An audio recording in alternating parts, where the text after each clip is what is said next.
Você já fez jejum e em vez de melhorar, ficou mais cansado, mais irritado, com mais fome, perdeu desempenho no treino e ficou com medo de comer e ainda viu o resultado travar?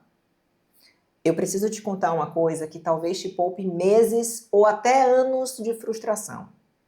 Eu também já errei com o jejum. E o meu erro não foi fazer jejum. O meu erro foi colocar o jejum no lugar errado. Eu usei o jejum como se ele fosse a ferramenta principal, quando na verdade ele deveria ser uma consequência de um metabolismo bem alimentado. Então fica comigo até o final porque eu vou te mostrar o que eu faria diferente hoje, porque muita gente está usando o jejum para piorar o próprio metabolismo. E qual é o caminho mais inteligente para usar essa ferramenta sem se sabotar? Se você ainda não me segue, já se inscreve aqui no canal agora, porque toda semana tem 3 vídeos novos com conteúdos que ninguém mais está falando por aqui. Eu sou Lua Ferrari, nutricionista, atuo com as abordagens low carb, cetogênica e carnívora e vivo o estilo de vida carnívoro há mais de 5 anos. E justamente por viver isso na prática, por estudar isso diariamente, por atender pessoas passando por transição metabólica e por já ter cometido meus próprios erros, eu consigo te dizer uma coisa com muita segurança. Jejum pode ser maravilhoso, mas jejum feito no momento errado, no corpo errado e com a alimentação errada pode virar só mais uma forma sofisticada de você maltratar o seu corpo. E a gente não está aqui para romantizar sofrimento, a gente está aqui para construir saúde de verdade. Durante muito tempo, o jejum ele virou quase um troféu. As pessoas começaram a falar, eu fiz 16 horas, eu fiz 24, eu fiz 36 horas, eu fiz 72 horas de jejum. Como se saúde fosse uma competição de quem fica mais tempo sem comer. E eu entendo o fascínio, porque o jejum ele tem uma lógica fisiológica poderosíssima. Ele reduz a exposição constante à comida, ajuda o corpo a acessar a gordura armazenada, pode melhorar a sensibilidade à insulina, pode favorecer processos de reciclagem celular em determinados contextos e pode trazer muita clareza mental para quem está adaptado. Só que aqui entra o problema. Uma ferramenta poderosa, na mão errada, também faz um estrago. Uma faca pode preparar um alimento maravilhoso, mas também pode machucar. O problema não é a faca, é como você usa ela. E o primeiro erro que eu vejo muita gente cometendo, e que eu também já cometi em algum grau, é usar o jejum como assim, uma forma de compensar uma alimentação mal construída. A pessoa come mal, belisca demais, exagera no carboidrato, vive refém de café, adoçante, doce fit, pão low carb, castanha, queijo, álcool no final de semana e depois tenta resolver tudo ficando horas sem comer. Isso definitivamente não é estratégia metabólica. Isso é penitência alimentar. E com todo o amor no coração, penitência alimentar não cura metabolismo. Pode até dar uma sensação de controle por alguns dias, mas não constrói saúde.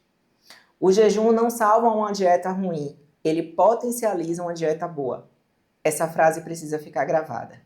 O jejum não salva uma dieta ruim, ele potencializa uma dieta boa. Se a sua base alimentar ainda bagunça sua glicose, sua insulina, sua saciedade, seu intestino, seu sono e sua relação com a comida, o jejum vira uma tentativa de consertar o telhado enquanto a casa está sem alicerce. Não adianta. Primeiro a fundação, depois a ferramenta. E aqui vem a minha virada de chave pessoal. Quando eu comecei a entender melhor a dieta carnívora, a cetogênica e a fisiologia da adaptação metabólica, ficou muito claro para mim que o corpo precisa aprender a usar a gordura como energia antes de ser pressionado a ficar longos períodos sem alimento. Uma pessoa metabolicamente adaptada consegue passar algumas horas sem comer com muita tranquilidade. Por quê? Porque ela tem acesso à própria gordura corporal, ela produz corpos cetônicos com mais eficiência, ela mantém a energia mais estável e não entra em desespero quando a glicose cai. Mas uma pessoa altamente dependente de carboidrato, com resistência à insulina, um sono ruim, estresse alto, baixa massa muscular, histórico de dietas restritivas, pode fazer o mesmo jejum e ter uma experiência completamente diferente. Ela pode sentir fraqueza, compulsão, logo depois que acaba o jejum, queda de desempenho, irritabilidade e até uma relação pior com a comida depois. E aí ela conclui: jejum não funciona para mim.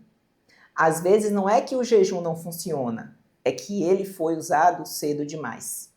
É como colocar alguém para correr uma maratona sem antes ensinar a pessoa a caminhar. A maratona não é ruim, mas a ordem está errada. E ordem errada no metabolismo custa muito caro. Outro erro comum é achar que qualquer coisa não calórica ou quase sem caloria mantém o jejum exatamente igual. E aqui precisamos ser adultos na conversa. Jejum, no sentido mais rigoroso, é a ausência de entrada de nutrientes que sinalizem a alimentação. Água e sais minerais são uma coisa. Café, chá, caldo, gordura, colágeno, whey, limão, vinagre, adoçante, bala zero, isso já entra em outro terreno. Alguns podem ter impacto pequeno na insulina. Alguns podem ser usados estrategicamente em fases de transição. Alguns podem até ajudar uma pessoa a sair de um padrão alimentar pior. Mas chamar tudo isso de jejum limpo é confundir as pessoas. E confusão, na nutrição, sempre cobra um boleto.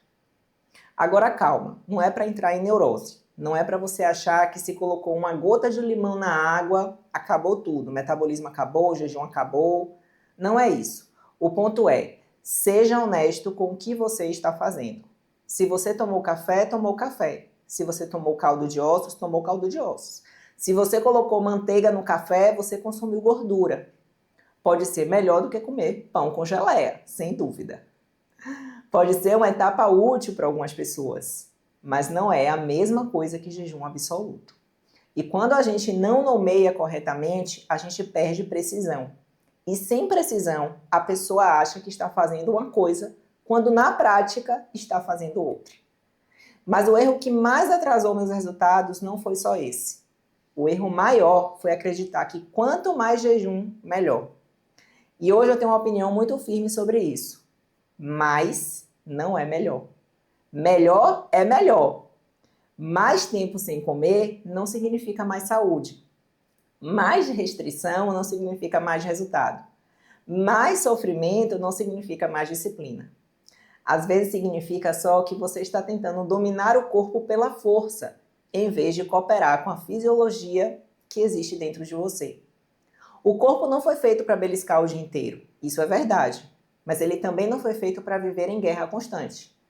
O objetivo não é ter medo de comer, o objetivo é comer tão bem que o jejum aconteça naturalmente.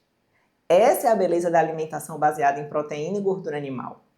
Quando você come carne, ovos, peixes, vísceras, se você tolera, gordura animal na medida certa, sal, água, e reduz aquilo que bagunça a glicose e insulina, a fome muda, a saciedade muda, a cabeça muda.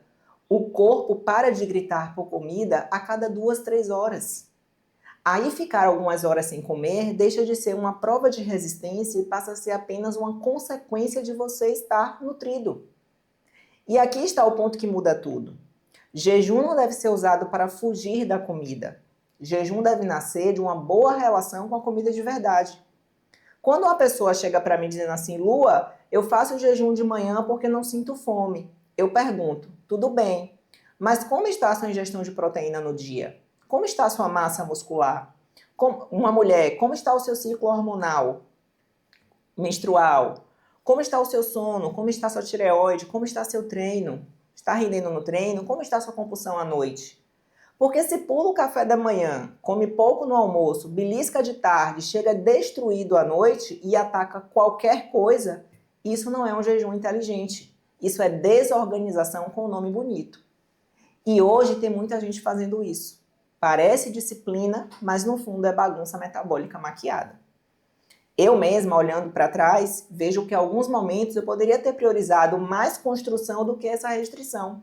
Mais proteína, mais consistência, mais treino bem alimentada, mais massa muscular, mais recuperação. Por quê? Porque existe uma fase em que o corpo precisa reconstruir. Principalmente mulheres. Principalmente quem já fez muitas dietas.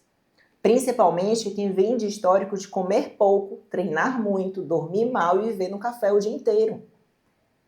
Essa pessoa não precisa de mais uma ferramenta para se apertar, ela precisa de estrutura. E é aqui que a dieta carnívora entra de forma muito precisa. A estratégia carnívora, quando bem feita, reduz drasticamente os gatilhos alimentares. Ela remove ultraprocessados, farinhas, açúcar, óleos vegetais, beliscos, sobremesas fits e aquele ciclo de sobe e desce glicêmico que faz a pessoa viver pensando em comida. Ao mesmo tempo, ela vai entregar o quê? Proteína de alta qualidade, gordura animal, ferro M, zinco, B12, colina, creatina, carnosina, taurina e os nutrientes que sustentam o músculo, o cérebro, hormônios e a saciedade. E isso muda o jogo. Por quê? Porque quando o corpo está nutrido, o jejum deixa de ser uma muleta e vira uma opção. Na prática, eu vejo isso o tempo todo. A pessoa tenta fazer jejum com uma dieta baseada em pão, fruta, aveia, tapioca, granola, arroz, feijão, frango seco, salada, café e passa fome, sofre. E aí ela compensa. Ela acha que o problema é falta de força de vontade. Mas quando a base vira proteína animal e gordura suficiente, de repente aquela fome desesperada diminui. A pessoa para de negociar com a geladeira. Ela não precisa trancar a boca, entende? O corpo simplesmente para de pedir energia de emergência o tempo inteiro. E esse é um ponto que muita gente não entende. Fome constante nem sempre é falta de força de vontade.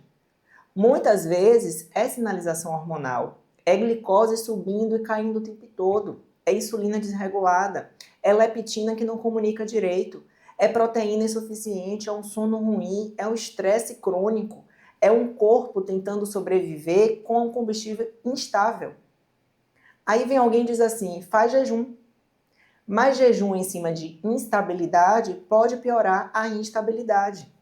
Primeiro você estabiliza, depois você expande. Por isso eu não gosto quando transformam o jejum em uma religião. Porque saúde não é sobre idolatrar uma ferramenta. É sobre ter discernimento. E discernimento é saber quando usar, quando não usar, quando avançar e quando recuar. Tem dia que jejum faz sentido, tem dia que comer cedo faz sentido. Tem fase em que reduzir janela alimentar ajuda. Tem fase em que você precisa comer mais proteína e parar de brincar de sumir com as refeições. Principalmente se você quer massa muscular, se você quer treinar bem, quer melhorar hormônios, quer sair do corpo inflamado, fraco, ansioso. E uma coisa precisa ser dita: jejum não é obrigatório para emagrecer. Jejum não é obrigatório para fazer dieta carnívora. Jejum não é obrigatório para ser saudável.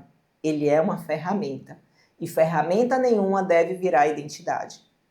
A sua identidade não é eu faço jejum. A sua identidade deve ser eu cuido do meu corpo com sabedoria. Eu alimento o meu corpo com o que nutre. Eu respeito a fisiologia. Eu não negocio com aquilo que me adoece. Isso é muito mais poderoso. Agora, quando o jejum é bem posicionado, ele pode ser excelente.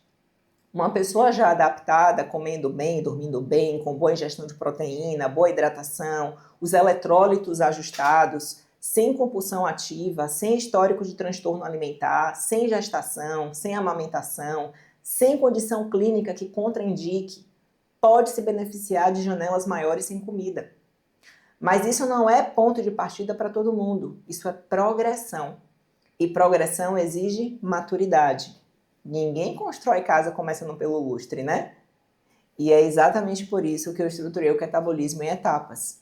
Porque a maioria das pessoas não precisa começar fazendo um jejum. Não precisa começar fazendo um jejum agressivo, cortando tudo de uma vez, tentando virar carnívora perfeita em 1, 2, 3 semanas. Isso até parece bonito no Instagram, mas na vida real derruba muita gente. No catabolismo, a jornada começa com low carb, depois evolui para cetogênica e depois chega na carnívora de forma mais segura e progressiva. Por que, Lua? Porque o corpo precisa de tempo para reduzir dependência de carboidrato, de fibras. Ele precisa de tempo para melhorar a flexibilidade metabólica, ajustar eletrólitos, reorganizar a fome, saciedade, energia. E quando esse processo é feito com ordem, o jejum deixa de ser uma imposição e passa a acontecer com muito mais naturalidade. Essa é a jornada que eu estruturei no Catabolismo. 8 semanas que conduzem você por esse processo de forma segura e progressiva. Se você quer conhecer melhor, o link está aqui na descrição do vídeo. Agora deixa eu te fazer algumas perguntas e quero muito que você responda nos comentários, porque a sua experiência ajuda outra pessoa aqui na comunidade. Você já tentou fazer jejum e sentiu que ficou pior, mais cansada, mais irritado ou com mais compulsão depois? Você faz jejum porque realmente se sente bem ou porque tem medo de comer? Quando você quebra o jejum, você come comidas de verdade com proteína animal ou acaba compensando em carboidrato, doce, café e belisco? E uma pergunta ainda mais importante. Você está usando o jejum para cuidar do seu corpo ou para punir o seu corpo? Reflete daí. Vou pedir para você compartilhar com aquela pessoa que vive fazendo jejum, mas continua cansada, travada e com medo de comer. E curta esse vídeo se esse conteúdo abrir os seus olhos. Isso me ajuda muito a continuar trazendo esse tipo de informação aqui. Se ainda não se inscreveu no canal, já se inscreve agora e ativa o sininho e te convido a me seguir lá no Instagram. Você me encontra com @lua.ferrari. E a reflexão final é essa. Jejum não é ausência de comida. Jejum inteligente é presença de sabedoria. Primeiro você nutre. Primeiro você cura a relação com a comida de verdade. Primeiro você ensina seu corpo a usar gordura como energia. Depois, se fizer sentido, você usa o jejum como ferramenta. Porque o corpo não precisa de castigo. O corpo só precisa da direção certa. Fique com Deus e até o próximo vídeo. Tchau, tchau.